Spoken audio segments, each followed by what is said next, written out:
اللهم صل على محمد وآل محمد. اعوذ باللہ من الشیطان اللعین الرجیم. بسم اللہ الرحمن الرحیم. رب اشرح لی صدری ویسر لی امری واحلل عقدۃ من لسانی یفقهوا قولی. ان اللہ وملائکتہ یصلون علی النبی یا ایھا الذین آمنوا صلوا علیہ وسلموا تسلیما.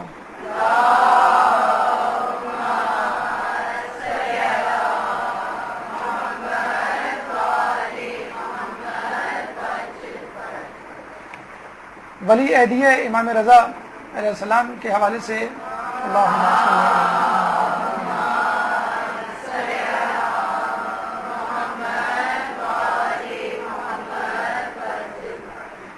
آج ہمارا موضوع ہے کیوں تو امام کی سیرت طیبہ کے حوالے سے جن پہلوؤں پہ روشنی ڈالی جاتی ہے ان پہلوؤں کو ہم دو حصوں میں منقسم کر سکتے ہیں، ایک عمومی پہلو اور ایک خصوصی پہلو. عمومی پہلو یعنی وہ پہلو کہ جو ہر امام کی زندگی میں مشترک ہے، یعنی ایک تعارف، اخلاق، علمی خدمات، معجزات وغیرہ. اور کچھ پہلو امام سے مختص ہوتے ہیں، یعنی کسی بھی امام سے مختص ہوتے ہیں. میدان کربلا امام حسین سے صلح حسن، امام حسن سے عبادت و دعا و ریاضت، چوتھے امام سے علم کی ترویج و ترقی، پانچویں اور چھٹے امام سے ولی عہدی کا قضیہ یا بحث ہمارے آٹھویں امام سے خصوصی طور پہ منسوب کی جاتی ہے، اور اس میں بہت زیادہ دقائق اور علمی گفتگو ہے، بحث ہے، اور علماء اعلام نے، مجتہدین نے اس پہ بہت زیادہ تفصیلی گفتگو کی ہے. ہماری نشست مقدمہ اسباب اور اثرات پر مشتمل ہوگی. پس منظر ولی عہدی کا، اسباب ولی عہدی یعنی ولی عہدی کیوں دی گئی، کیوں لی گئی، اور اس کے بعد ولی عہدی لینے کے بعد اثرات یا فوائد کیا مرتب ہوئے. لیکن اس سے پہلے مقدماتی گفتگو میں تاریخ اور سیرت میں فرق کرنا بہت ضروری ہے. علامہ شبلی نعمانی اپنی کتاب المامون، جو کہ مامون الرشید پر لکھی گئی ہے، فرماتے ہیں کہ بہت سارے پہلو جو متنازع ہیں ہمارے اور اہل تشیع کے درمیان، اس میں ایک پہلو ولی عہدی کا ہے، لیکن ہمیں شیعوں کے یہاں تاریخی کتب نہیں ملتی جس کی بنا پر ہم مکمل طور پہ ان کے نقطہ نگاہ کو واضح نہیں کر سکتے. تو ہمارا یہ کہنا ہے کہ تاریخ اور سیرت میں فرق ہوا کرتا ہے. تاریخ بادشاہوں کی ہوتی ہے، ان کے کارناموں پر مشتمل ہوتی ہے، ان کی فتوحات اور وسعت سلطنت کے متعلق ہوتی ہے، جبکہ سیرت انبیاء کی ہوا کرتی ہے، ائمہ کی ہوا کرتی ہے، بزرگان دین کی ہوا کرتی ہے. یہ ذہن میں رکھ لیجئے، شیعان علی انبیاء کے متوالے ہیں، ائمہ کے چاہنے والے ہیں. ہمارے ہاں تاریخ نہیں ہوا کرتی، سیرت ہوا کرتی ہے. ہمارے ہاں فتوحات نہیں ہوا کرتی، بلکہ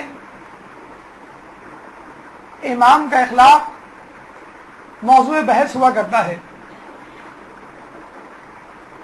سیرت میں لوگوں کے دلوں پر حکمرانی کیسے کی جاتی ہے لکھا ہوتا ہے، جبکہ تاریخ میں قتل و غارت سے بھرپور فتوحات کا منظر پیش کیا جاتا ہے. تو یہ ہماری کوتاہی نہیں بلکہ ہماری ایک خوبی ہے کہ مذہب اہل بیت میں تاریخ نہیں بلکہ سیرت ہے.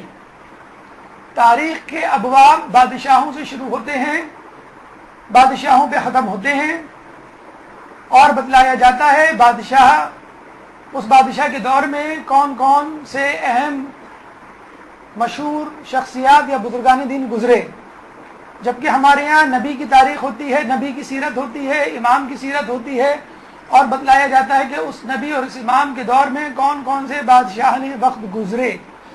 یعنی سیرت کا محور و منبع و سرچشمہ معصوم کی ذات، اور تاریخ کا منبع و سرچشمہ بادشاہ اور اس کی سلطنت.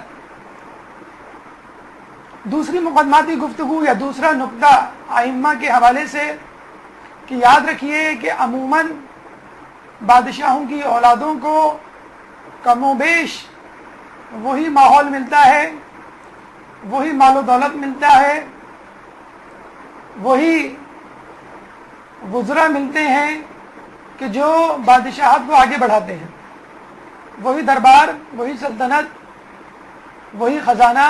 جبکہ ائمہ کے ساتھ اکثر ایسا نہیں ہوا کرتا.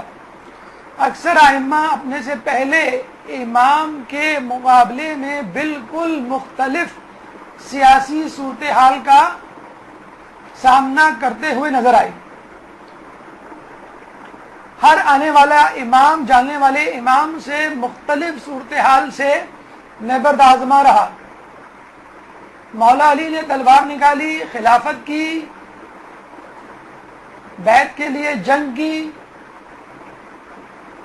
اس کے بعد ان کے صاحبزادے امام حسن نے صلح کر لی. ایک دم متضاد صورتحال، کہاں جنگ کہاں صلح. پھر ان کے چھوٹے بھائی امام حسین میدان جنگ میں آئے، صلح کو پس پشت کیا اور تلوار سے فیصلہ ہوا، کربلا برپا ہوئی. ہونا تو یوں چاہیے تھا کہ اس تلوار کے سلسلے کو جاری رکھا جاتا اور ان کے فرزند چوتھے امام اس تلوار کے ذریعے بدلہ لیتے، لیکن نہایت مختلف صورتحال. دعا، اذکار، تخلیہ اور خطبات پر مشتمل امام کی زندگی. پانچویں امام آتے ہیں، ان کو بنو امیہ بنو عباس کی چپلقلش کا سامنا ہوتا ہے، کھل کے کام کرنے کا موقع ملتا ہے. اور کم و بیش یہی صورتحال چھٹے امام کو بھی ملتی ہے، اور اتنا کھل کے کام کیا جاتا ہے کہ شیعہ، غیر شیعہ، مسلم، غیر مسلم، دوست اور دشمن سب ان کے سامنے زانو تلمس طے کیے بیٹھے ہوئے ہوتے ہیں. اور اتنے زیادہ باشگاف الفاظ سے فقہ اور دیگر علوم کو پڑھایا جاتا ہے کہ پورا اسلامی فقہ جعفریہ کے نام سے منسوب ہو جاتا ہے. اس کے بعد ساتویں امام یکسر مختلف صورتحال کا سامنا کرتے ہیں، 14 سال زندان میں ڈال دیے جاتے ہیں. انتہائی بے چارگی کی زندگی، اپنے چاہنے والوں سے الگ تھلگ، نہ مجموعہ نہ محفل. آٹھویں امام آتے ہیں تو ایک دم سے ولی عہدی کا عہدہ ان کو دے دیا جاتا ہے. کہاں باپ گمنامی میں زندان میں 14 سال کی قید گزار کے آیا، بلکہ وہیں شہید ہوا، اس کی میت بغداد کے پل پہ رکھی رہی اور تدفین کے لیے لوگ نہ ملے. کہاں اسی کی اولاد کو ولی عہد بنا دیا گیا. تو آپ خود سمجھ جائیے کہ ائمہ کس طرح صورتحال کا مقابلہ کرتے ہوں گے، یکسر مختلف صورتحال. اس کے بعد 8ویں 9ویں امام، 10ویں امام اور 11واں امام کو تقریباً وہی صورتحال کہ ایک سوشل بائیکاٹ، ایک ہاؤس اریسٹ والی کیفیت. اور اس کے بعد 12ویں امام انشاءاللہ جب آئیں گے تو پوری دنیا پر ان کی حکمرانی. اللہم صلی علی محمد وعلی محمد وعجل.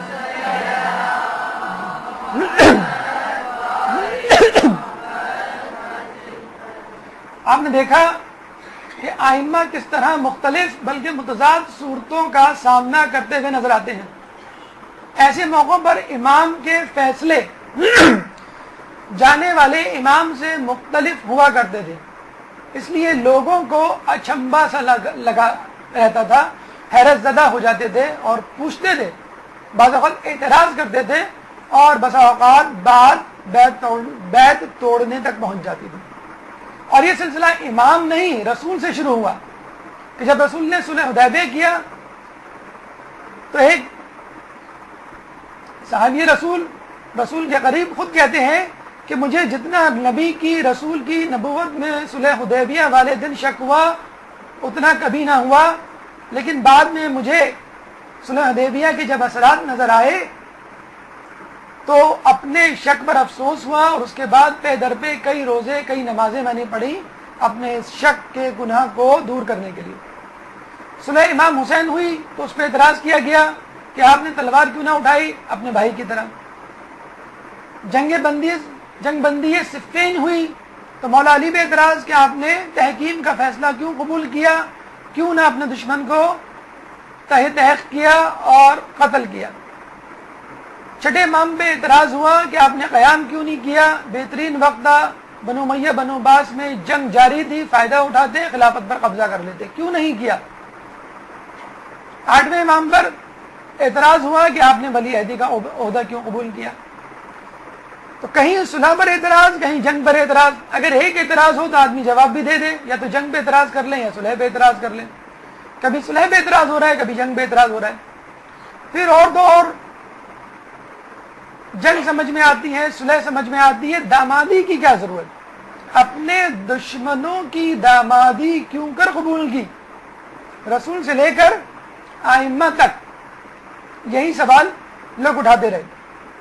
لیکن بہرحال ایک بات طے ہے، اور وہ یہ ہے کہ امام کے چاہنے والا کم از کم اس بات میں اعتراض کا حق رکھتا ہے، اگر وہ صورتحال کو نہیں سمجھ پاتا، ورنہ جو حقیقی جاننے والا ہے وہ تو امام کی ہر ادا پر مر مٹنے کے لیے تیار۔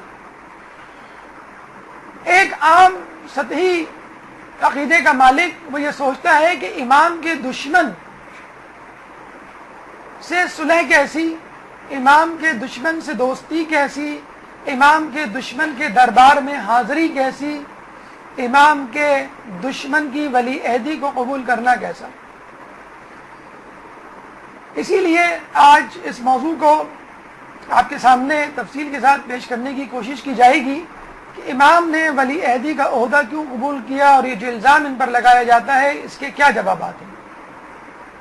امام کی زندگی میں مختلف بادشاہان وقت گزرے، منصور دوانقی وقت ولادت موجود تھا، اس کے بعد مہدی عباس 158 ہجری میں، ہادی 169 ہجری میں، ہارون 170، اس کے بعد اس کے دو بیٹے امین 194 اور مامون 198 ہجری میں۔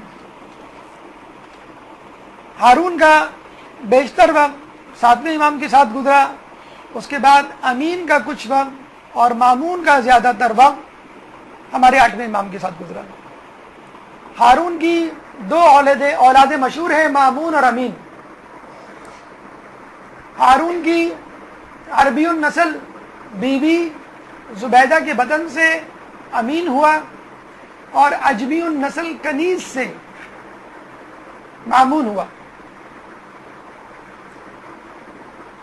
امین انتہائی اوباش، بدقماش اور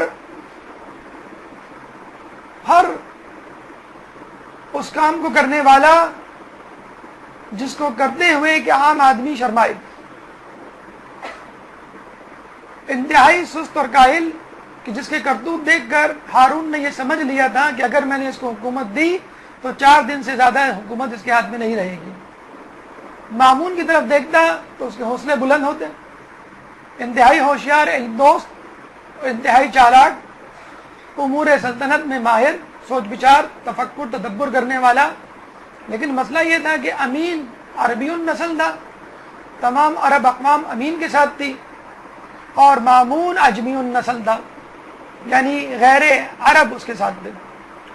یقیناً عربی افراد کا، عربی بولنے والوں کا، عربوں کا وزن امین کے پلڑے میں تھا، لیکن ہارون فیصلہ نہیں کر پا رہا تھا کیا کرے۔ چاروں ناچار آخر میں اس نے اپنی سلطنت کو 2 حصوں میں تقسیم کر دیا، عربی بولنے والے علاقے یعنی حجاز، یمن، شام امین کے حوالے کر دیے، اور غیر عربی علاقے یعنی ایران، خراسان، ترکمانستان مامون کے حوالے کر دیے۔ اور یوں وہ سکون سے بیٹھ گیا کہ چلو اب ان میں جھگڑا نہیں ہوگا۔ تقسیم کر دیا تو دونوں نے اپنا ہاتھ اپنے باپ کے اوپر سے اٹھا لیا، یعنی نہ مامون نے اس کو اپنے محل میں جگہ دی، نہ امین نے، اور وہ بیچارہ ایک بیٹے سے دوسرے بیٹے کے گھر دھکے کھاتا رہا، اور آخر وقت میں نہایت قسمہ پرسی میں اس کا انتقال ہوا۔ امین کی عمر 3 یا 4 سال تک چل پائی، پھر مامون نے سازش کے تحت اس کو قتل کیا اور بلا شرکت غیر امور سلطنت کا مالک بن گیا اور مسلمانوں کا خلیفہ کہلایا۔ 20 سال تک اس نے حکمرانی کی۔ تاریخ دان یہ کہتے ہیں کہ یہ مسلمانوں کا سنہرا ترین دور تھا، اور ہم یہ کہتے ہیں کہ یہ تاریخ ترین دور تھا۔ سنہرا ترین دور یوں تھا کہ بغداد روز بروز ترقی کر رہا تھا، خراسان خوشحالی میں پھل پھول رہا تھا، عام مسلمان انتہائی متمول اور دولت و ثروت کا مالک تھا۔ چنانچہ اس دور کو سنہری دور مسلمانوں کا کہا جانے لگا، لیکن ہمارے لیے معیار مختلف ہے، کیونکہ ہم تاریخوں پر اعتبار نہیں کرتے، ہم سیرت پہ اعتبار کرتے ہیں۔ اگر دولت قبضہ کر کے کمائی جائے تو ایسی دولت حرام ہے، اور ایسی خوشحالی کا کوئی فائدہ نہیں جو دوسروں کا مال کھا کر حاصل کی جائے۔ امام نے اپنے باپ کا دور اپنی آنکھوں سے بہت قریب سے دیکھا۔ 7ویں امام بڑی عجیب صورتحال سے دو چار تھے، اور یہ واحد امام تھے جو طویل ترین قید و بند کی صورتحال سے دو چار رہے۔ 14 سال زندان میں قید رہے۔ لیکن اس کے باوجود کہ جو لوگ یہ کہتے ہیں کہ امام زندان میں رہے اور ان کا کوئی عملی کردار نہ رہا، غلط ہے۔ ضروری نہیں کہ انسان خود اپنے طور پہ کسی جگہ موجود ہو اور کسی کام کو انجام دے، یہ کام اس کے چاہنے والے جاننے والے بھی کر سکتے ہیں۔ چنانچہ امام نے علی بن یقطین کو وزیر بنا کر ہارون کے دربار میں چھوڑ دیا۔ علی بن یقطین پہلے گھبرائے تو کہا کہ تم اس عہدے سے اپنے شیعوں کی مدد کرنا، لیکن دوسری طرف صفوان جمال کو منع کیا کہ تم اپنے اونٹ ہارون کو نہ دو، اس طرح تو تم اس کی زندگی کی دعا کرو گے کہ جب وہ سفر میں تمہارے اونٹ لے کر جائے گا، تاکہ وہ واپس آ جائے بحفظ حفاظت اور تم اپنے اونٹ اور ان کا کرایہ واپس لے سکو۔ تو یہ بات غلط ہے کہ ہمارے ساتھ میں امام نے بغیر کسی عملی جدوجہد اور سیاسی کردار کی اپنی زندگی کو گزارا، گو کہ وہ زندان میں تھے لیکن ان کے لوگ اپنے اپنے کام کر رہے تھے۔ پوری تیاری کے ساتھ وہ زندان میں گئے۔ جب زندان میں گئے تو لوگوں کو کہا کہ دیکھو یہ خمس و زکوٰۃ اور دیگر صدقہ جات کے اموال ہیں، اپنے پاس سنبھال کے رکھنا، میرا بیٹا علی رضا آئے گا اور تم سے یہ مال طلب کرے گا، اور وہ جتنا مال طلب کرے گا وہ اتنا ہی ہوگا جتنا میں نے تمہیں دیا ہوگا۔ یہ اس بات کی دلیل ہوگی کہ وہ میرے بعد امام ہے، کیونکہ تمہارے اور میرے علاوہ کوئی نہیں جانتا کہ میں تمہیں کتنا مال دے رہا ہوں۔ یوں کسی کے پاس 30,000 دینار تھے، کسی کے پاس 70,000 درہم تھے، اور امام کے بہت قریبی افراد میں دولت کی کافی زیادہ مقدار جمع ہو گئی تھی۔ امام جب 14 سال قید میں گئے تو ان لوگوں میں سے چند لوگوں کی نیتوں میں فتور آ گیا، اور انہوں نے یہ کہا کہ یہ مال اب ہم خود رکھیں گے، خود تصرف کریں گے۔ چنانچہ انہوں نے یہ بات پھیلا دی کہ امام غیبت میں چلے گئے ہیں اور یہی امام مہدی ہیں جو بعد میں ظہور کریں گے۔ ان کو معلوم تھا اس فلسفے کو پھیلانے کا مقصد یہ ہے کہ کم از کم ہماری زندگی میں تو امام نہیں آنے کے، چنانچہ اس مال کو استعمال کر لو۔ ایسے لوگوں کو جنہوں نے امام کے بارے میں توقف کیا واقفی کہلائے۔ وہ لوگ جو یہ کہنے لگے کہ ہم امام رضا کو امام نہیں مانتے، امام موسیٰ کاظم کو امام مانتے ہیں لیکن غیبت میں مانتے ہیں، اور وہ ظہور کریں گے، کب کریں گے یہ نہیں معلوم، ایسے لوگ واقفی کہلائے۔ اور یہ وہ لوگ تھے کہ جنہوں نے امام کا مال جو ہے ہڑپ کر لیا تھا۔ بلکہ اگر کوئی شخص امام کا مال واپس لوٹانے کے لیے 8ویں امام کے پاس جاتا تو یہ کہتے کہ دیکھو ہم سے 10,000 درہم اور لے لو، لیکن امام رضا کو اپنا امام ماننے سے انکار کر دو۔ تو عجیب و غریب صورتحال سے ہمارے 8ویں امام کو سامنا تھا کہ وہ لوگوں تک علم دین تبلیغ دین کیسے کرتے کہ لوگوں کا ایک گروہ وجود میں آ گیا جس نے آپ کی امامت سے ہی انکار کر دیا. ایسی صورت میں مامون نے جب یہ دیکھا کہ فضا میرے خلاف ناسازگار ہے اور کسی بھی وقت خلافت میرے ہاتھ سے جا سکتی ہے، حکمرانی خطرے میں پڑ سکتی ہے، تو کیوں نہ میں اپنی ولی عہدی امام کو سپرد کر دوں اور اپنے آپ کو بچا لوں. ولی عہدی مامون الرشید نے امام کے حوالے کیوں کی، اس کا ایک پہلو، اور دوسرا پہلو یہ کہ امام نے ولی عہدی کیوں قبول کی. ان دو جہتوں سے اس پر انشاءاللہ روشنی ڈالی جائے گی. آئیے پہلے اس بات پر غور و فکر کرتے ہیں کہ مامون نے ولی عہدی کیوں دی. ایک درود پڑھ دیجئے محمد والے محمد.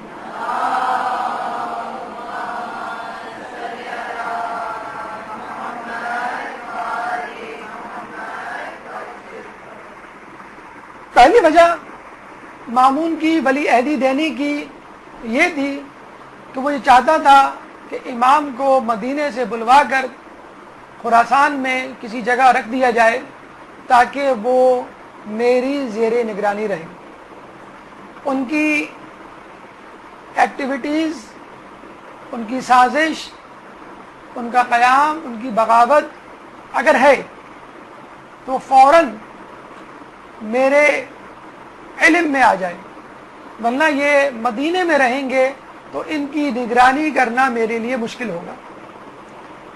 کیونکہ خلافت بہرحال بنو امیہ ہو یا بنو عباس، دونوں کا یہی خیال تھا اور ہر شخص کا یہی خیال تھا اور یہی حق ہے کہ خلافت در حقیقت اہل بیت کا حق تھا، ائمہ کا حق تھا.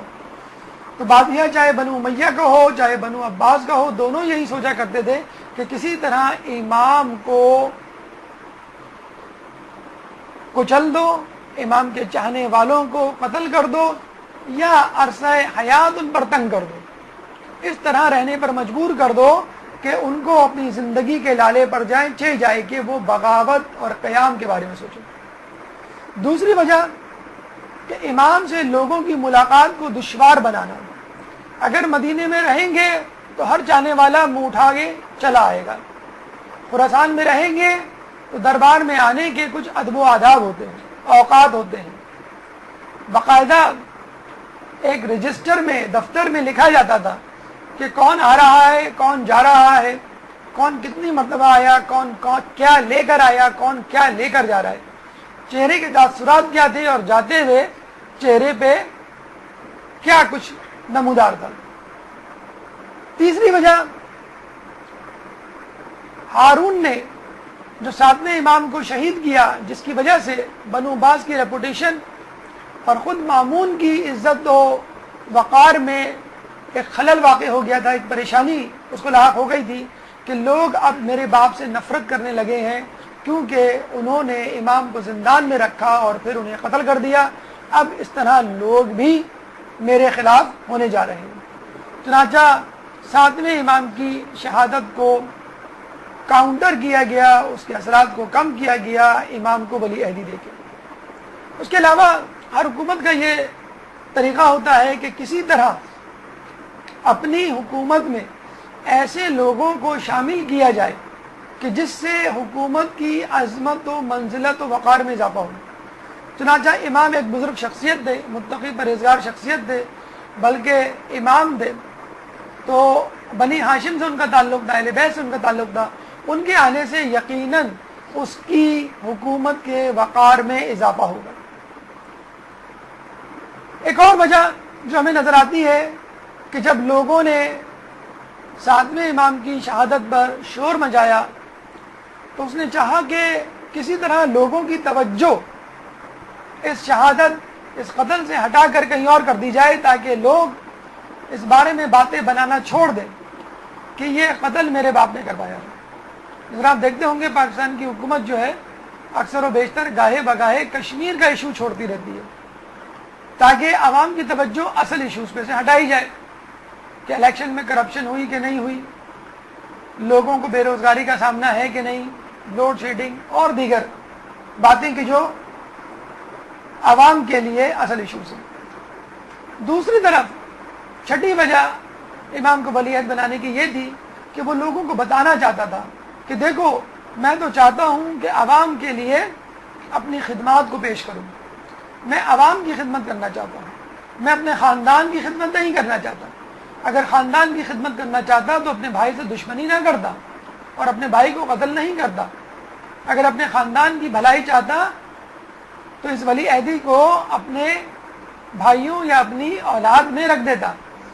میں نے کیوں کسی غیر کو اس عہدے کا مستحق سمجھا اور ولی عہدی بنی عباس سے نکال کر علویوں کو دے دی۔ ساتویں وجہ یہ تھی کہ چونکہ امام کے باپ ہارون رشید نے ساتویں امام کو قتل کیا تھا، چنانچہ اہل بیت اور ان کے چاہنے والے شدید ترین ناراضگی کا شکار تھے۔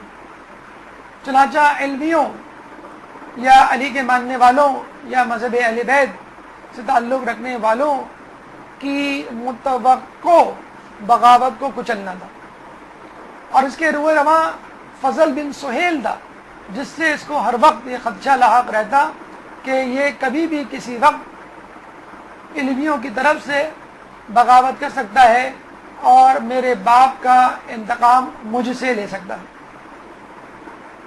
آٹھویں وجہ امام کو ولی عہدی بنانے کی یہ تھی کہ مامون یہ چاہتا تھا کہ حکومت جس کی بھی ہو اہل بیت کی پشت پناہی کے بغیر مضبوط نہیں ہو سکتی۔ چنانچہ رسول کے بعد جب خلفاء نے اپنی حکومت اور خلافت کو مضبوط کرنا چاہا تو بیت علی کا مطالبہ کیا،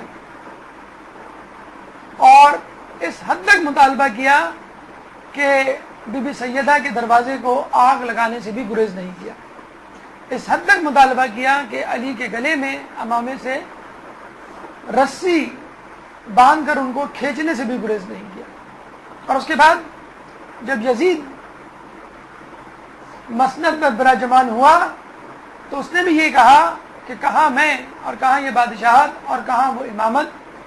چنانچہ اپنی پشت پناہی کے لیے اس نے بیت حسین کی راہ ڈھونڈی اور امام حسین کو مجبور کیا کہ وہ ان کی بیعت کرے۔ اور پھر آپ نے دیکھا کربلا کا سانحہ اس کرۂ ارض پر وقوع پذیر ہوا اور کس طرح ظالم آشکار ہوا۔ لیکن مامون کچھ اور طریقے سے سوچ رہا تھا۔ اس نے بیت علی کا طریقہ بھی نہیں اپنایا اور نہ بیت حسین کا، یعنی زبردستی کی بیعت کی بجائے اس نے پیار و محبت سے کام لینے کی سوچی، اور یہ کہا کہ میں بیعت کیوں لوں، کیوں نہ امام کو اپنا ولی عہد ہی بنا دوں۔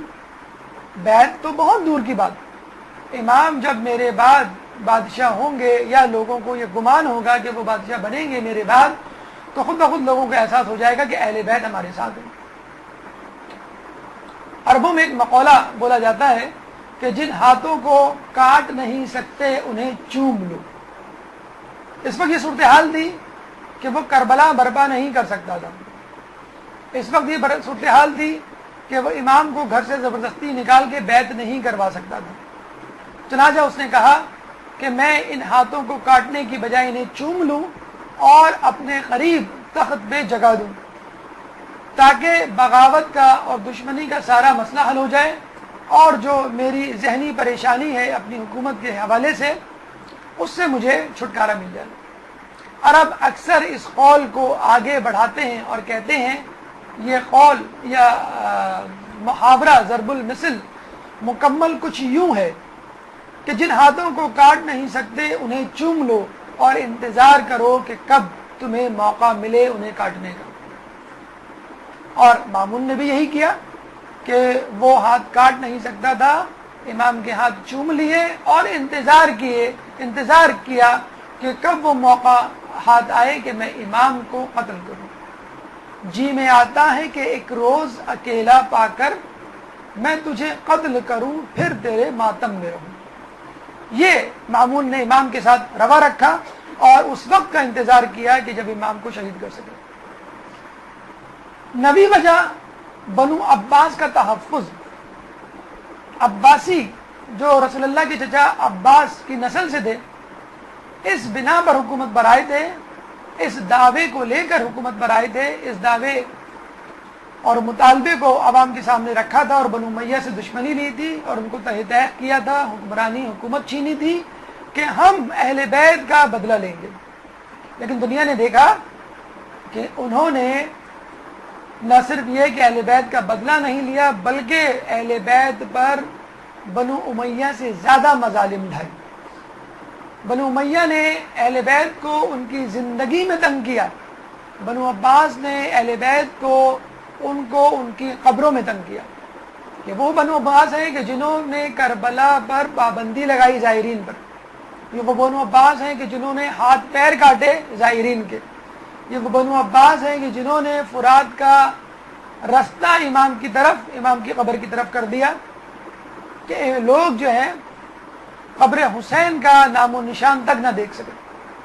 چنانچہ لوگ بنو عباس سے نہایت ناراض تھے، چنانچہ علویوں کو، اہل بیت کو اپنے ساتھ کر کے وہ چاہتے تھے کہ بنو عباس کو مضبوط کیا جائے تاکہ بنو امیہ کی کسی متوقع چال کا مقابلہ کیا جا سکے۔ اس کے بعد خود بنی عباس میں جو دو گروہ بن گئے تھے، یعنی امین کا گروہ اور مامون کا گروہ، امین کے چاہنے والوں کا، مامون کے چاہنے والوں کا۔ تو امین کے چاہنے والے جو کہ عرب ممالک میں تھے، مدینہ، مکہ،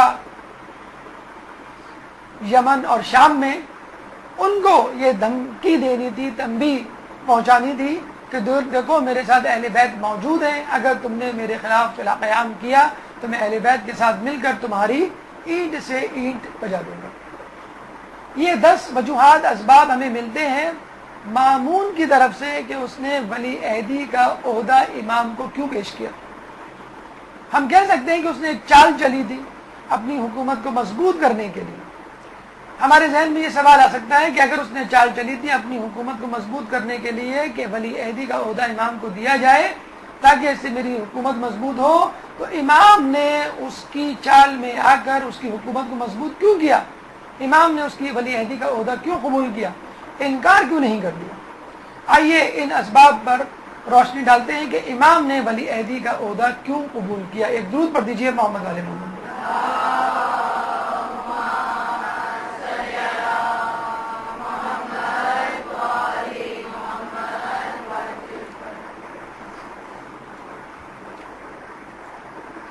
پہلی بات تو یہ کہ امام نے ولی عہدی کے عہدے کو لینے سے انکار کیا، اور اس نے ولی عہدی کا عہدہ نہیں دیا تھا، پہلے خود خلافت کے عہدے کی پیشکش کی تھی کہ آپ یہ خلافت میرے ہاتھ سے لے لیں۔ امام نے بڑا خوبصورت جواب دیا انکار کرتے ہوئے کہ اگر یہ عہدہ تجھے خدا کی طرف سے ملا ہے تو تجھے دینے کا حق نہیں، اور اگر بندوں کی طرف سے ملا ہے تو مجھے لینے کا حق نہیں۔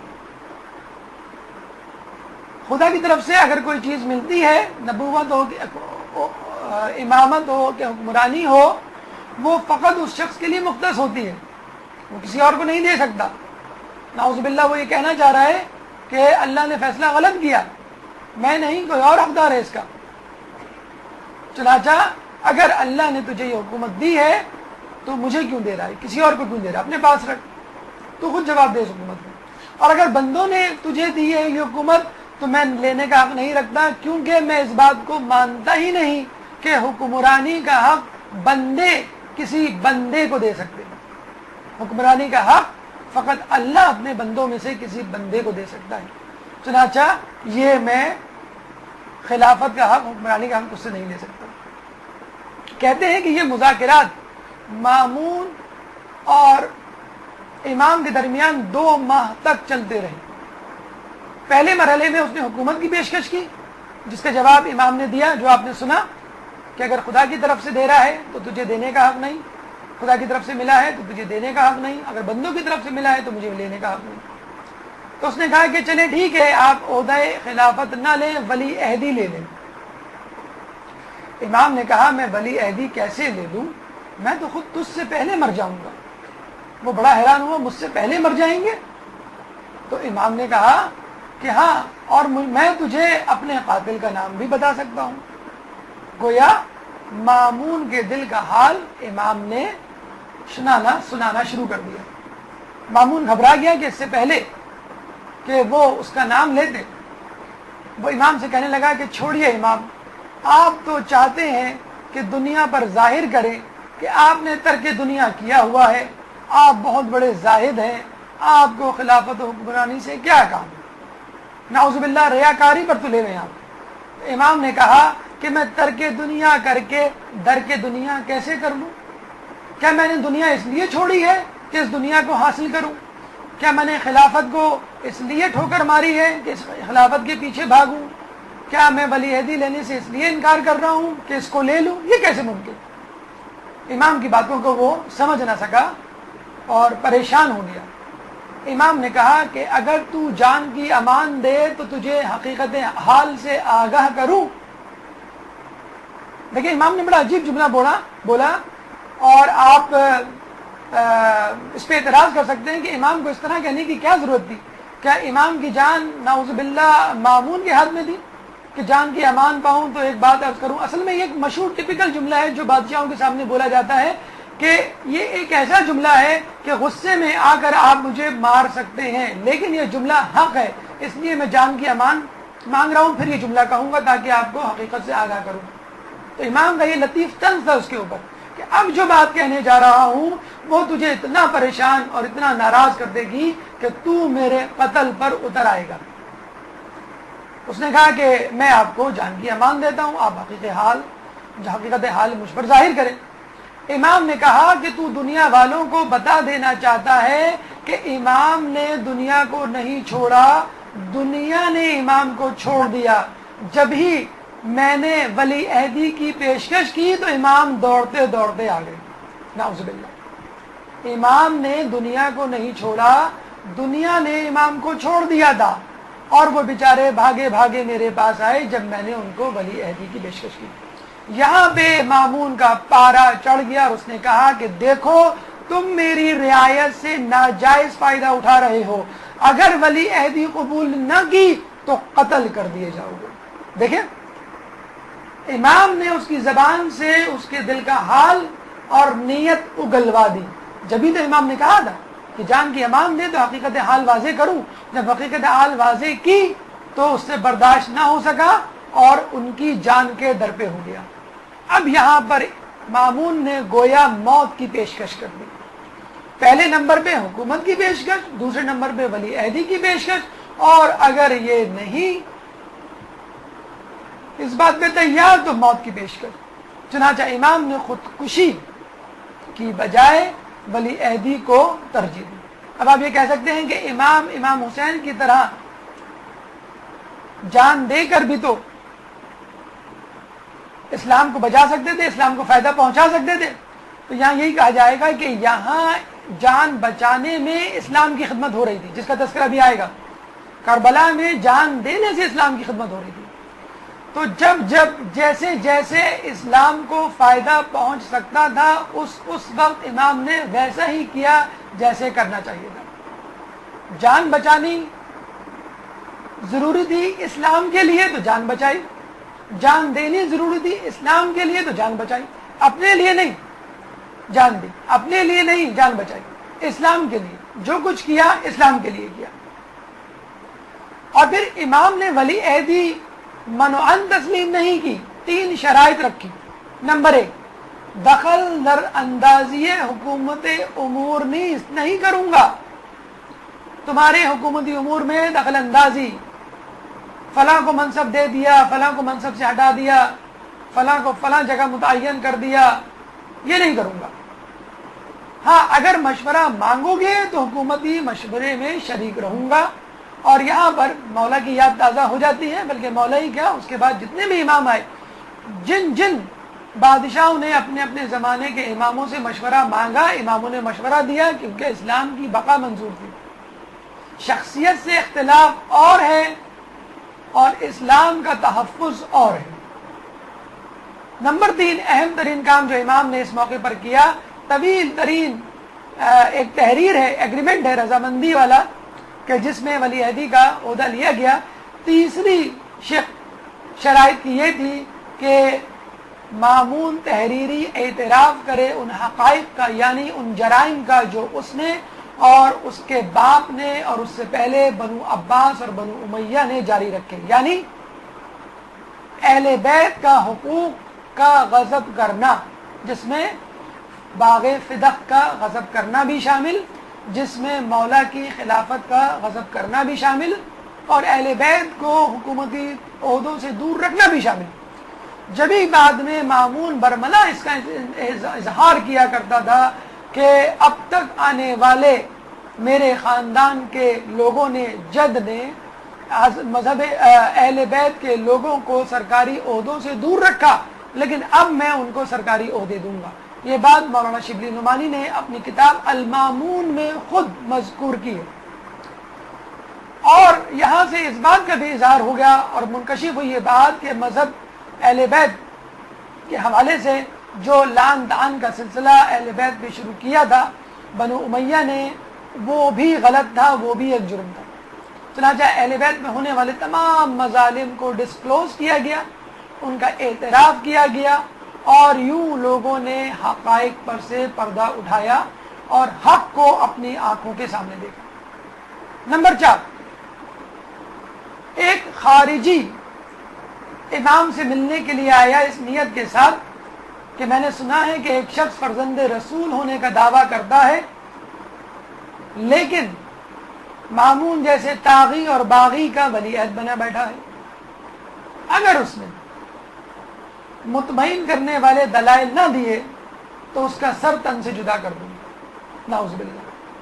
وہ شخص آیا، امام کے سامنے اپنا مدعا بیان کیا، تو امام نے کہا کہ اگر میں تجھ کو اطمینان دلانے والے دلائل دے دوں تو کیا تو اس چیز کو اپنی آستین سے نکال کے توڑ دے گا، توڑ کے پھینک دے گا؟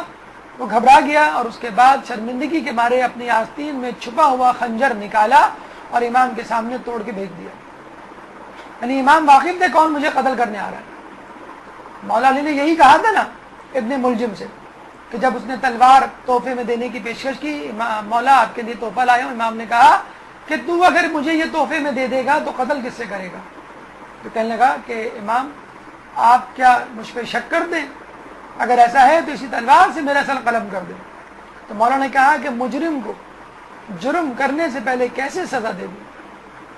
تو امام اپنے قاتلوں کو بھی بخوبی جانتے تھے اور قتل کی نیت سے آنے والوں کو بھی۔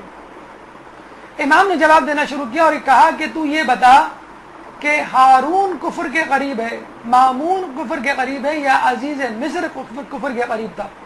اس شخص نے کہا عزیز مصر، وہ تو کافر تھا، خدا کو نہیں مانتا تھا، مامون کا مطلب خدا کو تو مانتا ہے۔ تو امام نے پھر سورہ یوسف کی آیت نمبر 55 پڑھی، قال جعلنی علی خزائن الارض انی حفیظ علیم، کہ یوسف علیہ السلام نے کہا کہ مجھے خزانوں پر حاکم بنا دو کہ میں حفیظ اور علیم ہوں، حفاظت کرنے والا اور علم رکھنے والا ہوں۔ پھر امام نے کہا کہ دیکھو یوسف نبی تھا اور فرزند نبی تھا، میں فقط وصی نبی ہوں۔ دیکھو یوسف نے خزانے کی حاکمیت مانگی تھی، عہدہ مانگا تھا خزانچی کا، اور مجھے یہاں مجبور کیا جا رہا ہے ولی عہدی کے لیے، ورنہ قتل کی دھمکی دی جا رہی ہے، تو کیا میں اس عہدے کو قبول نہ کروں؟ چنانچہ وہ امام کی اس بات سے بہت متاثر ہوا اور مطمئن ہو کر وہاں سے نکلا کہ واقعی آپ فرزند رسول ہیں اور آپ کی ولی عہدی کا قبول کرنا اپنی جگہ حق ہے۔ ایک اور دفعہ اپنے چاہنے والے سے یہ کہا کہ تم کو معلوم ہے کہ امام علی نے شورا میں شرکت کرنا کیوں گوارا کیا؟ پھر خود ہی جواب دیا تاکہ دنیا یہ نہ سمجھے کہ ہم خود ہی اپنے آپ کو خلافت کے لائق نہیں سمجھتے، اور مخالفین کے اقرار سے دنیا پر یہ ثابت ہو جائے کہ امر خلافت کے ہم ہی حقدار ہیں۔ اگر امام علی مکمل طور پہ اپنے آپ کو شورا سے، خلافت سے الگ کر لیتے تو کیا اعتراض اٹھتا کہ نعوذ باللہ اہل بیت حکومت کرنے کے قابل نہیں، حکومتی امور چلانے کے قابل نہیں، حالانکہ ہمارے یہاں امام ہوتا ہی وہ ہے جو حاکم ہو۔ حاکمیت امامت کے لیے ایک جز کی حیثیت رکھتی ہے، اگر لوگ نہ دیں وہ ایک الگ بات ہے، لیکن بہرحال خلافت و حکمرانی امامت کا جز ہے.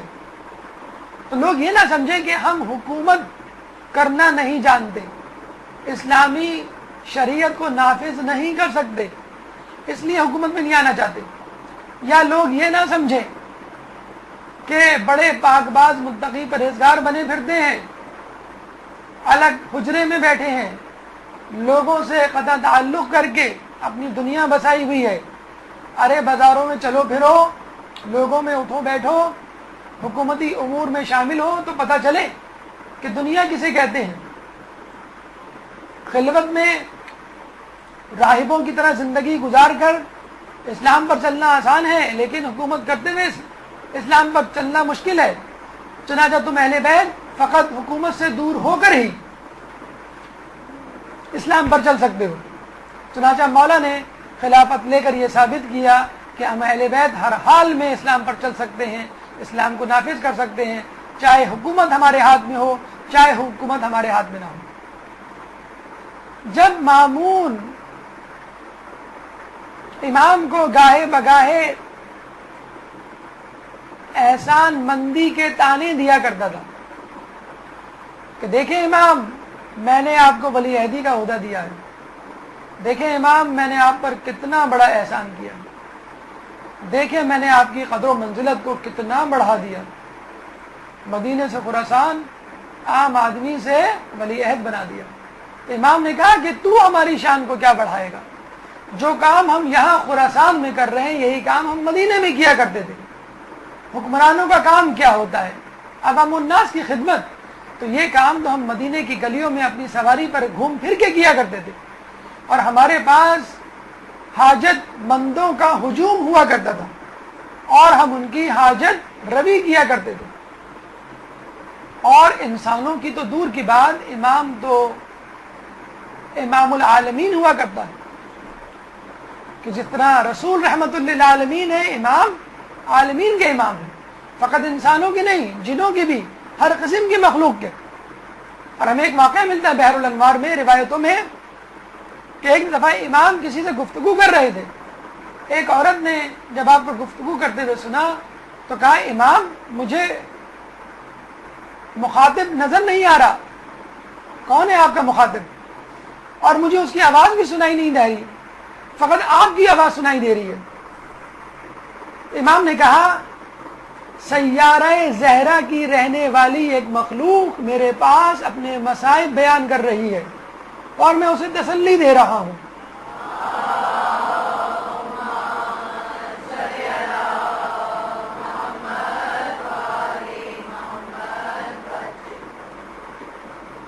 عورت نے کہا کہ میں اس کی آواز سننا چاہتی ہوں.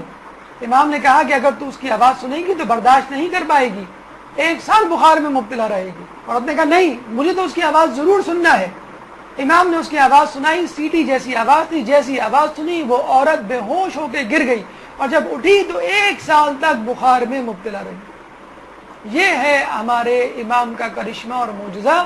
عوام تو دور کی بات، سیاروں ستاروں کی مخلوقات سے ہم کلام ہوا کرتے تھے اور ان کی پریشانیوں کو دور کیا کرتے تھے.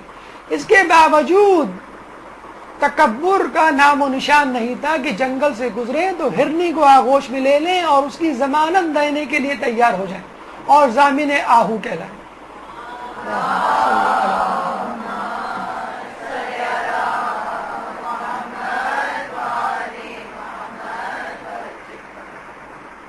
یاد رکھ لیجئے امام کے لیے یہاں پر انکساری کے اظہار کا موقع محل نہیں تھا، جیسا کہ لوگ گمان کرتے ہیں کہ امام کو تواضع انکساری سے کام لینا چاہیے تھا اور ولی عہدی سے انکار کرتے تھے کہ میرا یہ مقام نہیں، میں تو ایک سیدھا سادہ انسان ہوں. تو یاد رکھ لیجئے کہ امام نے یا اس سے پہلے کسی امام نے اگر حکمرانی لی تو کسی ذاتی مقصد کے لیے نہیں لی. اگر لیتے تو مولا علی سب سے پہلے فدق چھڑواتے اور فدق کو اپنے قبضے میں لیتے. مولا نے خلافت اپنی ذاتی انتقام کے لیے نہیں لی تھی، اور امام نے جو ولی عہدی کا عہدہ لیا تو امام چاہتے تو فدق میں سب سے پہلے قبضہ کرتے اور کہتے فدق ہمارا ہے، ہمارے حوالے کر دو. وہ چاہتے تھے پہلے مکمل طور پہ لوگوں کو ان کے حقوق ملے اور پھر ہمیں ہمارے حقوق ملے. یہاں پہ ایک نقطہ خود ہمارے لیے، آپ لوگوں کے لیے، ان لوگوں کے لیے ہے کہ جو ان مواقعوں پر انکساری کا مظاہرہ کرتے ہیں کہ جو مواقع انکساری کے نہیں ہوتے، ان مواقعوں پر مصلحت کا اظہار کرتے ہیں جو کہ عزیمت کے مواقع ہوتے ہیں. مثلا آپ سے کہہ دیا جائے بھائی آپ کو مجلس پڑھنی ہے، آپ کہتے ہیں بھائی مجلس کہاں، میں کہاں. آپ کو ممبر پہ بیٹھنا ہے، بھائی ممبر کہاں، میں کہاں.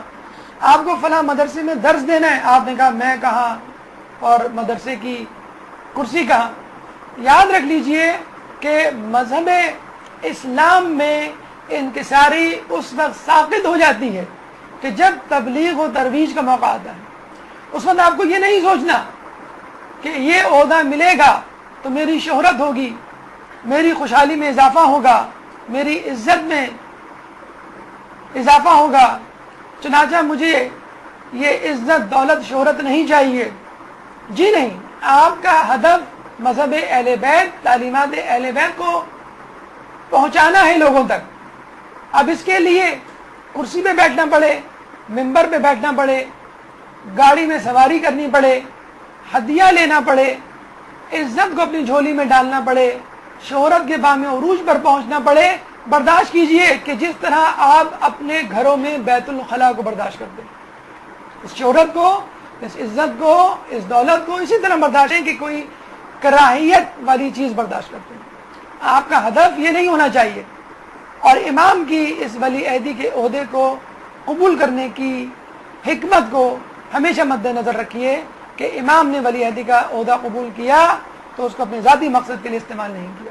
اگر تبلیغ دین میں آپ کو عزت دولت شہرت کا سامنا ہوتا ہے تو اس عزت دولت شہرت کو ہدف نہ بنائیے اور اپنا مقصد فقط مذہب اہل بیت کی ترویج اور تبلیغ رکھیے، جس طرح خود امام نے کیا، جس کا ابھی کچھ ہی دیر میں تذکرہ آئے گا. اب یہاں لوگ بات کرتے ہیں کہ بھئی حکمرانی خلافت ولی عہدی تو ہمیں سمجھ میں آتی ہے، دامادی کس کام کی؟ ائمہ ان لوگوں کے داماد کیوں بنے کہ جو امام کے دشمن تھے؟ تو چلیے رسول اللہ کو دیکھ لیجئے، کیا رسول اللہ ایسے لوگوں کے داماد نہیں بنے کہ جو رسول کے دشمن تھے؟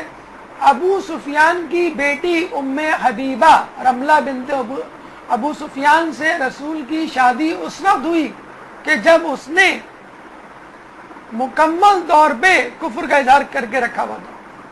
ظاہراً اسلام قبول نہیں کیا تھا. یہ فتح مکہ اس کے بعد کی بات نہیں ہے، ہجرت حبشہ کی بات ہے کہ جب آپ کے شوہر نے جو مسلمان تھے ہجرت حبشہ کی، عیسائی مذہب قبول کیا، مرتد ہو گئے اور وہیں انتقال ہوا، تو رسول اللہ نے نجاشی کے حبشہ کے بادشاہ نجاشی سے شادی کا پیغام پہنچوایا اور اسی نے حق مہر ادا کیا اور رسول اللہ کی شادی ام حبیبہ سے ہوئی. اس وقت اسلام کے کٹر دشمن ابو سفیان کی بیٹی تھی اور ابو سفیان اس وقت کٹر دشمن تھے. تو اگر ام حبیب سے امام نے عقد کر لیا تو کیا سنت رسول پہ عمل نہیں کیا؟ اتفاق سے اللہ نے دونوں کا نام بھی ملتا جلتا مماثل رکھا ہے، ام حبیب اور ام حبیبہ، کہ بتا سکیں کہ امام کا امر، امام کا عمل بھی رسول اللہ کے مشابہ ہے. اب آئیے اس ولی عہدی کے اثرات کی طرف کہ اس سے کیا مامون کو فائدہ ہوا یا امام کو فائدہ ہوا. ایک درود پڑھ دیجئے محمد والے محمد.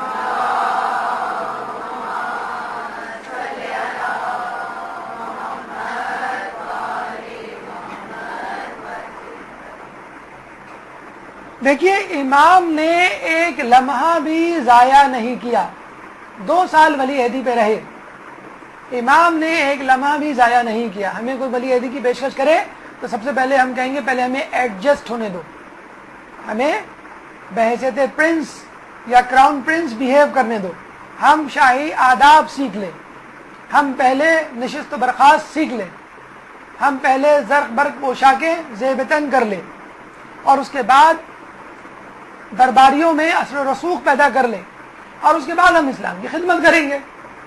لیکن امام نے ایک لمحہ ضائع نہیں کیا. جیسے ہم نے بتلایا کہ امام نے جو عہدہ قبول کیا فقط اور فقط اسلام کی بقا کے لیے. امام مدینے سے چلے ہیں اور اپنا کام شروع کر دیا. کیا کام؟ مذہب اہل بیت، مذہب حق کو پہنچانے والا کام. 24,000 قلم و دوات لے کر لوگ امام کے پیچھے دوڑے چلے آئے. ارے اس وقت قلم و قرطاس لے آتے کہ جب رسول نے منگایا تھا تو یہ نوبت ہی نہ آتی. 24,000 قلم و قرطاس لیے لوگ دوڑے چلے آئے کہ امام ایک روایت، ایک حدیث، ایک قول آپ کی زبان مبارک سے سننا چاہتے ہیں. اور پورے سفر میں انہوں نے اپنی امامت کے کرشمے دکھائے اور کس طرح لوگوں کو اپنی طرف کیا. آئیے دیکھتے ہیں.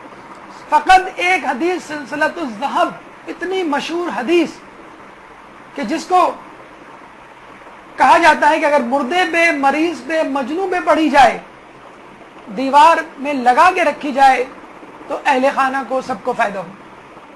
کیا حدیث کہ امام سفر میں ہے، محمل سے سر نکال کے کہتے ہیں، لوگ اصرار کرتے ہیں کوئی حدیث. انہوں نے کہا کہ میں نے اپنے والد سے، انہوں نے اپنے والد سے، انہوں نے اپنے والد سے، یہاں تک کہ سلسلہ رسول تک جاتا ہے. انہوں نے جبرائیل سے، جبرائیل نے خدا سے یہ سنا، یعنی حدیث قدسی، لا الہ الا اللہ حصنی، کہ لا الہ الا اللہ میرا قلعہ ہے. فمن دخل حصنی، بس جو بھی اس قلعے میں داخل ہو گیا، آمن من عذابی، وہ میرے عذاب سے امن میں آ گیا. بے شروطہا، مگر کچھ شرائط کے ساتھ. اس کے بعد امام کی سواری چل پڑی. کچھ دیر دور آگے جا کر امام نے دوبارہ سواری کو روکا اور سر اقدس کو، چہرے مبارک کو محمل سے باہر نکالا اور کہا وَأَنَا مِن شُرُوطِهَا، اور میں ان شرائط میں سے ایک شرط ہوں. دیکھا آپ نے؟ درود پڑھ کے محمد علیہ وسلم.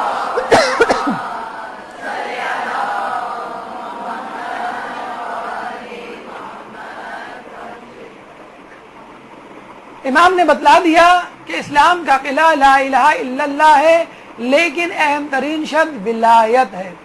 اسلام ایک درخت ہے، ولایت اس کا پھل ہے. درخت تک پہنچ گئے تو چھاؤں مل جائے گی، پھل نہیں حاصل کیا تو ولایت سے محروم رہ جاؤ گے. یہاں پر یہ ذہن میں ایک بات آتی ہے کہ امام نے توقف کیوں کیا؟ ایک ہی سانس میں، ایک ہی نشست میں، ایک ہی جگہ پر محمل سے سر نکال کے یہ کہہ دیتے لا الہ الا اللہ حصنی فمن دخل حصنی آمن من عذابی بشروطها وانا من شروطها، کہ لا الہ الا اللہ میرا قلعہ ہے، بس جو اس قلعے میں داخل ہوا میرے عذاب سے امن میں آ گیا، کچھ شرائط کے ساتھ، اور میں ان شرائط میں سے ایک ہوں. تو یہاں پر اس سوال کا جواب دیجئے کہ ولایت علی کا اعلان حجت الوداع کے وقت، خطبۃ الوداع کے وقت کیوں نہیں ہوا؟ کیوں رسول اللہ نے زحمت میں ڈالا لوگوں کو؟ کیوں خطبہ ختم کر کے کچھ دن انتظار کر کے رستے میں لوگوں کو رکوا کر تپتی دھوپ میں ظہر کے وقت جانے والے لوگوں کو پیچھے بلایا، پیچھے رہ جانے والوں کو آگے بلایا، اور پھر جو ہے من کنتو مولا وہذا علی مولا کی حدیث پڑھی؟ لیکن اس کا فائدہ کیا ہوا کہ جو آیت خطبۃ الوداع، حجت الوداع میں نہیں اتری تھی، جس کو ود ہولڈ کر لیا تھا، اللہ نے روک لیا تھا، فوراً کہا جبریل جاؤ اور اعلان کرو الیوم اکملت لکم دینکم واتممت علیکم نعمتی ورضیت لکم الاسلام دینا. آج ہم نے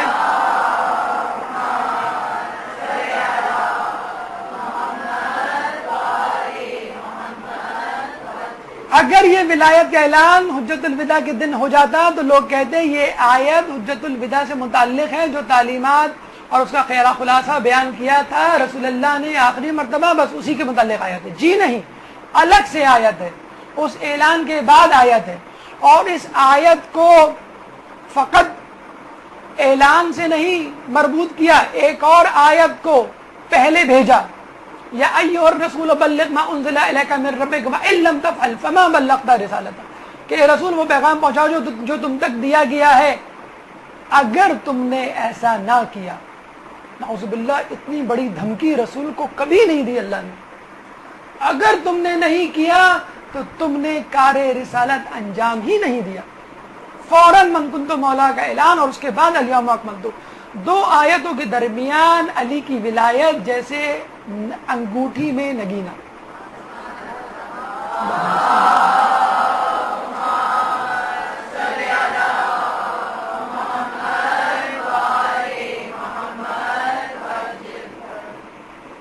ایک شخص نے چھٹے امام کے سامنے بہت زیادہ ایک شخص کی تعریف کی اور امام نے اس سے پوچھا کہ کیا وہ ہماری ولایت میں یقین رکھتا ہے؟ اس نے کہا مجھے معلوم نہیں۔ دوسرے سال حج پہ دوبارہ آیا، پھر دوبارہ اس کی تعریف کی۔ امام نے پوچھا کیا وہ ہماری ولایت میں یقین رکھتا ہے؟ کہ ہاں میں نے تحقیق کی تھی، عبادت تو بہت کرتا ہے، گناہ تو وہ کوئی نہیں کرتا، آپ کی ولایت بھی یقین نہیں کرتا۔ تو امام نے کہا کہ تو بتا کہ دنیا میں عظیم ترین، عزیز ترین، اہم ترین ٹکڑا کون سا ہے؟ پھر خود گویا ہوئے کہ خانہ کعبہ کے دروازے اور مقام ابراہیم کے درمیان، رسول اللہ کے منبر اور رسول کی قبر کے درمیان، یہ ٹکڑے عظیم ترین ٹکڑے ہیں۔ یہاں اگر کوئی شخص عمر بھر عبادت کرے اور ہماری ولایت پہ یقین نہ کرے تو وہ جنت کی خوشبو بھی نہیں سونگھ پائے گا۔ یہ ہے ولایت علی، ولایت اہل بیت، یہ ہے سلسلۃ الذہب کہ جس کو پکڑ کر آپ خدا تک پہنچیں گے۔ اور اگر آپ نے قلعے میں آنے کا سوچا تو اس میں ولایت علی، ولایت امام شامل ہے۔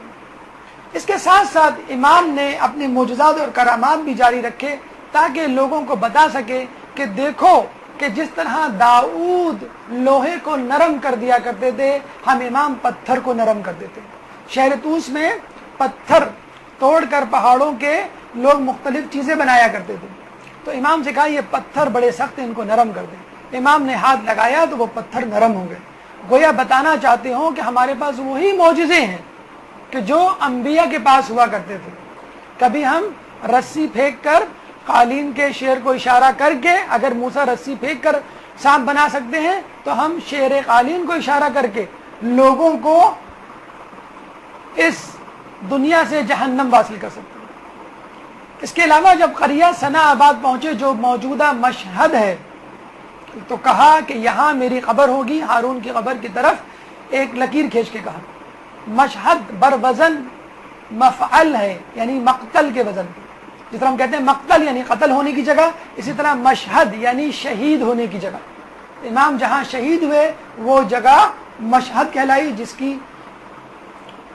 خبر امام نے پہلے دی۔ پانچویں وجہ کہ پانچواں جو فائدہ حاصل ہوا کہ امام نے مامون سے تحریری اعتراف کروائے اور لوگوں کو بتلایا کہ دیکھو خلافت ہمارا حق تھی جو چھین لی گئی، اور اب اسی خلافت کو ہماری طرف پلٹایا جا رہا ہے۔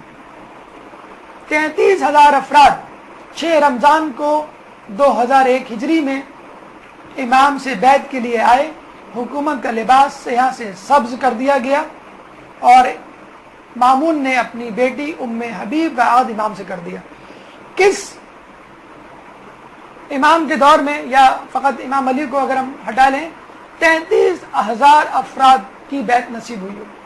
خود مولا علی کو بیعت کے لیے جنگیں کرنی پڑی اور یہاں امام کو بیٹھے بٹھائے بیعت مل گئی۔ تو ایک وقت میں 33,000 افراد امام کی بیعت لیا۔ امام کی عزت و تکریم خود دربار میں اتنی بڑھ گئی تھی کہ درباری پریشان ہو گئے تھے کہ جنہوں نے برسوں میں اپنی جگہ بنائی تھی وہ اپنی ذلت و گمنامی سامنے دیکھ رہے تھے۔ امام جب آتے تو درباری، جیسے گیٹ کیپر گیٹ کھول دیتا ہے، امام جب آتے تو درباری پردہ اٹھا دیتا تھا۔ تو درباریوں نے یہ چال چلی کہ اس دفعہ ہم آئیں گے تو پردہ نہیں اٹھائیں گے تاکہ امام خود اپنے ہاتھ سے پردہ اٹھا کے آئیں۔ ہمارے نزدیک وہ کوئی وی آئی پی پرسنالٹی نہیں ہے، کوئی وی آئی پی شخصیت نہیں ہے، نعوذ باللہ۔ تو جب امام آئے تو پردہ ہوا سے اٹھا اور معمول سے زیادہ اٹھا۔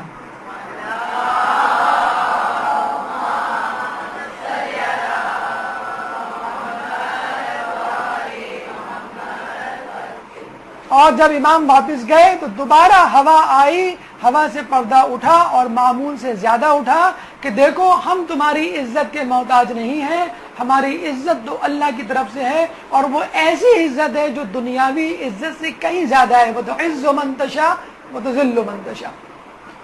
8واں فائدہ، امام کے آنے سے احیاء سنت رسول ہوا۔ جب امام کو کہا گیا کہ آپ عید کی نماز پڑھائیں تو امام نے کہا کہ میں اس شرط عید کی نماز پڑھاؤں گا کہ سنت رسول کے مطابق ہو، یعنی نماز تک کو بدل دیا گیا تھا۔ ورنہ امام یہ نہ کہتے کہ میں رسول کے طریقے پر نماز پڑھاؤں گا، اس کا مطلب ہے نمازوں کو بدل دیا گیا۔ تو برہنہ پا امام جو ہے عیدگاہ کی طرف چلے اور امام کو برہنہ پا دیکھ کر تمام لوگوں نے اپنے جوتے کے تسمے کاٹ ڈالے، جیسے زلیخا کی سہیلیوں نے اپنی انگلیاں کاٹ ڈالی تھی۔ ایک درود پڑھ دے محمد والے محمد۔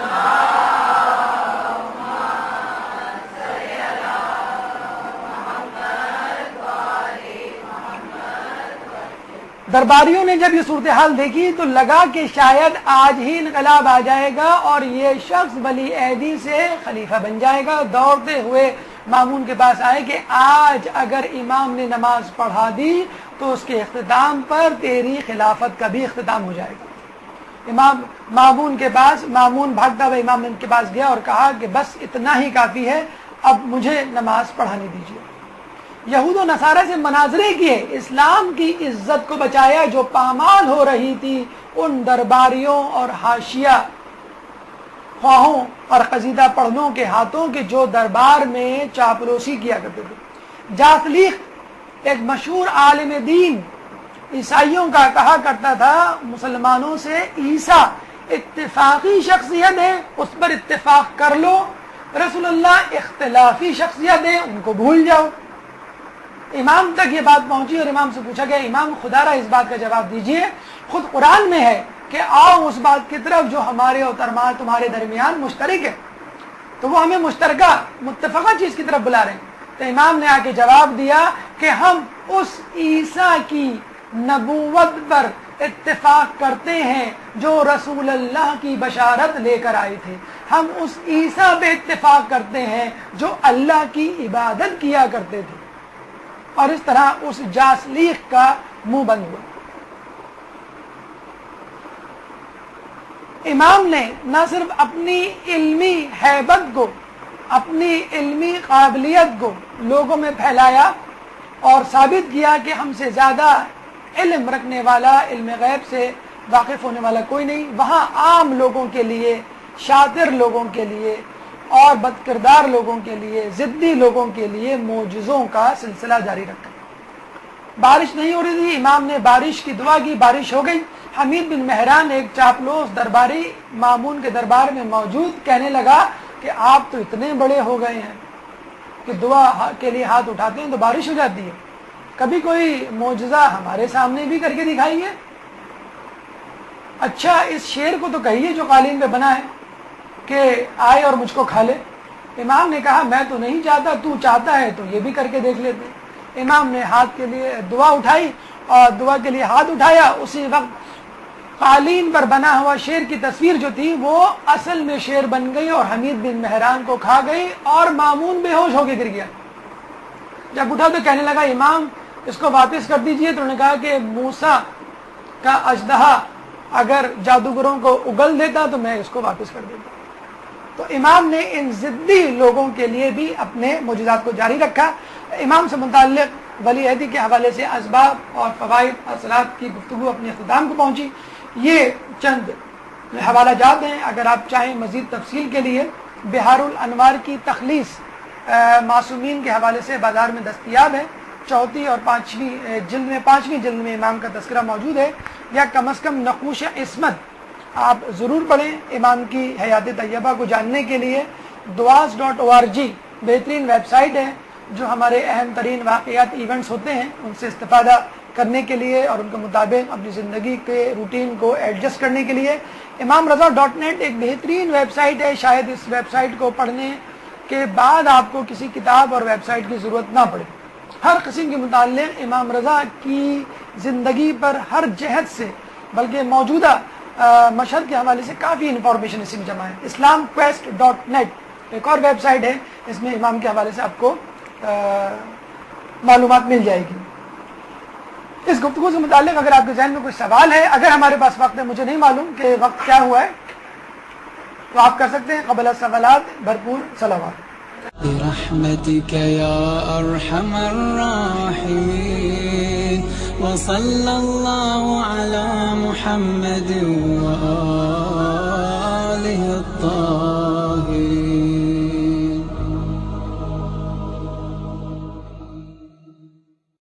سے پشت کیا اور تلوار سے فیصلہ ہوا، کربلا برپا ہوئی۔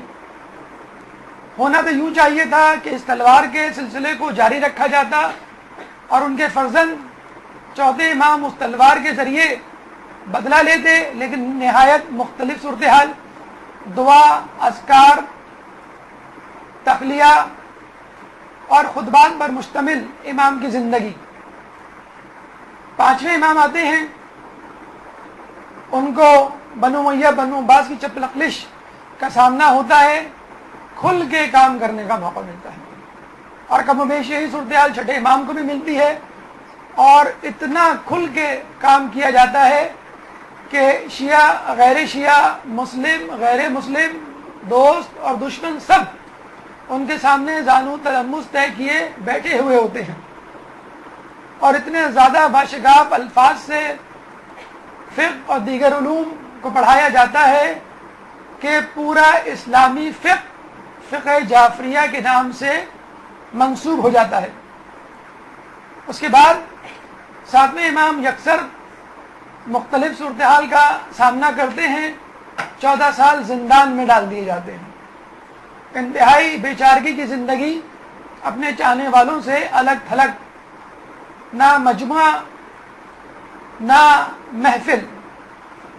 آٹھویں امام آتے ہیں تو ایک دم سے ولی عہدی کا عہدہ ان کو دے دیا جاتا ہے۔ کہاں باپ گمنامی میں زندان میں 14 سال کی قید گزار کے آیا، بلکہ وہیں شہید ہوا، اس کی میت بغداد کے پل پہ رکھی رہی اور تدفین کے لیے لوگ نہ ملے، کہاں اسی کی اولاد کو ولی عہد بنا دیا گیا۔ تو آپ خود سمجھ جائیے کہ ائمہ کس طرح صورتحال کا مقابلہ کرتے ہوں گے، یکسر مختلف صورتحال۔ اس کے بعد 8ویں 9ویں امام، 10ویں امام اور 11واں امام کو تقریباً وہی صورتحال ہے۔ تو یہ ہماری کوتاہی نہیں بلکہ ہماری ایک خوبی ہے کہ مذہب اہل بیت میں تاریخ نہیں بلکہ سیرت ہے۔ تاریخ کے ابواب بادشاہوں سے شروع ہوتے ہیں، بادشاہوں پہ ختم ہوتے ہیں، اور بتلایا جاتا ہے اس بادشاہ کے دور میں کون کون سے اہم مشہور شخصیات یا بزرگان دین گزرے، جبکہ ہمارے یہاں نبی کی تاریخ ہوتی ہے، نبی کی سیرت ہوتی ہے، امام کی سیرت ہوتی ہے، اور بتلایا جاتا ہے کہ اس نبی اور اس امام کے دور میں کون کون سے بادشاہان وقت گزرے۔ یعنی سیرت کا محور و منبع و سرچشمہ معصوم کی ذات، اور تاریخ کا منبع و سرچشمہ بادشاہ اور اس کی سلطنت۔ دوسری مقدماتی گفتگو یا دوسرا نقطہ ائمہ کے حوالے سے کہ یاد رکھیے کہ عموماً بادشاہوں کی اولادوں کو کم و بیش وہی ماحول ملتا ہے، وہی مال و دولت ملتا ہے، وہی وزراء ملتے ہیں کہ جو بادشاہت کو آگے بڑھاتے ہیں، وہی دربار، وہی سلطنت، وہی خزانہ، جبکہ ائمہ کے ساتھ اکثر ایسا نہیں ہوا کرتا۔ اکثر ائمہ اپنے سے پہلے امام کے مقابلے میں بالکل مختلف سیاسی صورتحال کا سامنا کرتے ہوئے نظر آئے۔ ہر آنے والا امام جاننے والے امام سے مختلف صورتحال سے نبرد آزما رہا۔ مولا علی نے تلوار نکالی، خلافت کی، بیعت کے لیے جنگ کی، اس کے بعد ان کے صاحبزادے امام حسن نے صلح کر لی۔ ایک دم متضاد صورتحال، کہاں جنگ کہاں صلح۔ پھر ان کے چھوٹے بھائی امام حسین میدان جنگ میں آئے، صلح کے پس مجتہدین نے اس پہ بہت زیادہ تفصیلی گفتگو کی ہے۔ ہماری نشست مقدمہ اسباب اور اثرات پر مشتمل ہوگی، پس منظر ولی عہدی کا، اسباب ولی عہدی یعنی ولی عہدی کیوں دی گئی، کیوں لی گئی، اور اس کے بعد ولی عہدی لینے کے بعد اثرات یا فوائد کیا مرتب ہوئے۔ لیکن اس سے پہلے مقدماتی گفتگو میں تاریخ اور سیرت میں فرق کرنا بہت ضروری ہے۔ علامہ شبلی نعمانی اپنی کتاب المامون جو کہ مامون الرشید پر لکھی گئی ہے فرماتے ہیں کہ بہت سارے پہلو جو متنازع ہیں ہمارے اور اہل تشیع کے درمیان، اس میں ایک پہلو ولی عہدی کا ہے، لیکن ہمیں شیعوں کے یہاں تاریخی کتب نہیں ملتی جس کی بنا پر ہم مکمل طور پہ ان کے نقطہ نگاہ کو واضح نہیں کر سکتے۔ تو ہمارا یہ کہنا ہے کہ تاریخ اور سیرت میں فرق ہوا کرتا ہے۔ تاریخ بادشاہوں کی ہوتی ہے، ان کے کارناموں پر مشتمل ہوتی ہے، ان کی فتوحات اور وسعت سلطنت کے متعلق ہوتی ہے، جبکہ سیرت انبیاء کی ہوا کرتی ہے، ائمہ کی ہوا کرتی ہے، بزرگان دین کی ہوا کرتی ہے۔ یہ ذہن میں رکھ لیجئے، شیعان علی انبیاء کے متوالے ہیں، ائمہ کے چاہنے والے ہیں۔ ہمارے یہاں تاریخ نہیں ہوا کرتی، سیرت ہوا کرتی ہے۔ ہمارے یہاں فتوحات نہیں ہوا کرتی، بلکہ امام کا اخلاق موضوع بحث ہوا کرتا ہے۔ سیرت میں لوگوں کے دلوں پر حکمرانی کیسے کی جاتی ہے لکھا ہوتا ہے، جبکہ تاریخ میں قتل و غارت سے بھرپور فتوحات کا منظر پیش کیا جاتا ہے، کہ ایک سوشل بائیکاٹ، ایک ہاؤس اریسٹ والی کیفیت، اور اس کے بعد 12ویں امام انشاءاللہ جب آئیں گے تو پوری دنیا پر ان کی حکمرانی۔ اللہم صلی علی محمد وعلی محمد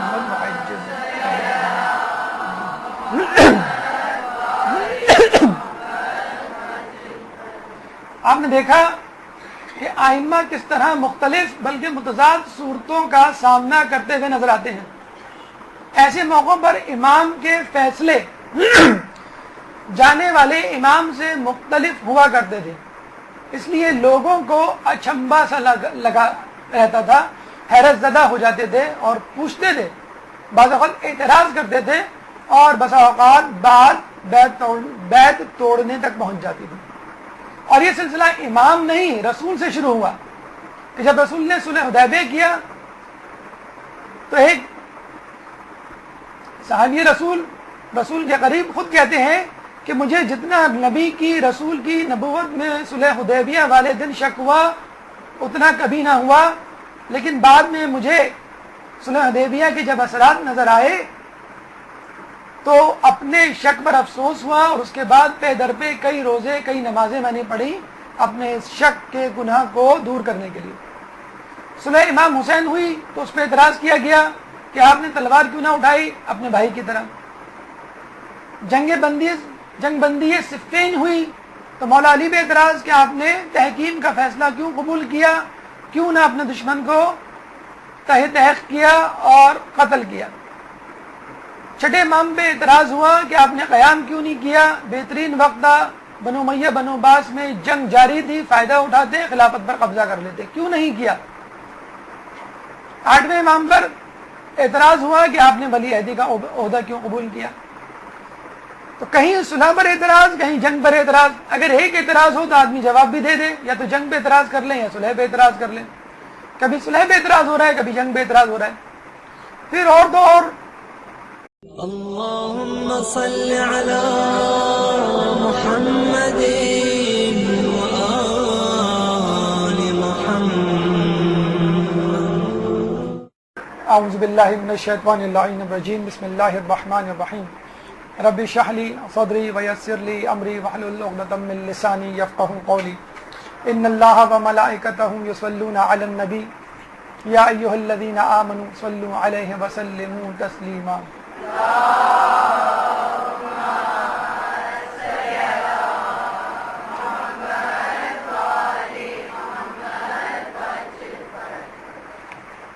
ولی عہدیہ امام رضا علیہ السلام کے حوالے سے اللہم صل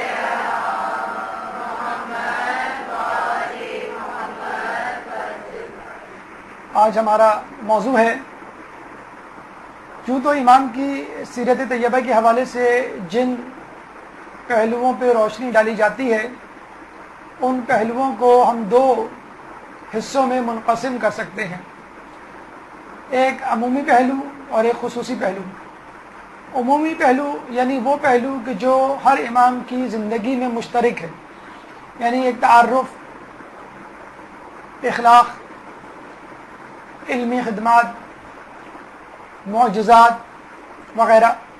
اور کچھ پہلو امام سے مختص ہوتے ہیں، یعنی کسی بھی امام سے مختص ہوتے ہیں. میدان کربلا امام حسین سے صلح حسن، امام حسن سے عبادت و دعا و ریاضت، چوتھے امام سے علم کی ترویج و ترقی، پانچویں اور چھٹے امام سے ولی عہدی کا قضیہ یا بحث ہمارے آٹھویں امام سے خصوصی طور پہ منسوب کی جاتی ہے، اور اس میں بہت زیادہ دقائق اور علمی گفتگو ہے، بحث ہے. اور علماء عالم نے